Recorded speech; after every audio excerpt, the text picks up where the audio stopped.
سر اعتکاف کیا ہے اور اس کی دینی اہمیت جو ہے وہ واضح کر دیں، اور رمضان کے ساتھ اس کا کوئی خاص تعلق ہے یا اس کے علاوہ بھی یہ عبادت کی جا سکتی ہے، اس کو واضح فرمائیں۔ اعتکاف روزے کا منتہا کمال ہے، یعنی روزہ کیا چیز ہے؟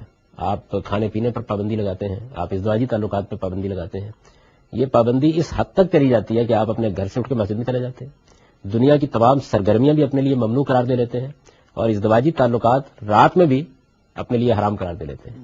تو اس کا مطلب یہ ہے کہ روزے میں کچھ پابندیاں لگائی گئی تھیں، اس کا نام روزہ تھا، روزے کو آپ نے اس کی آخری انتہا تک پہنچا دیا تو یہ اعتکاف ہو گیا۔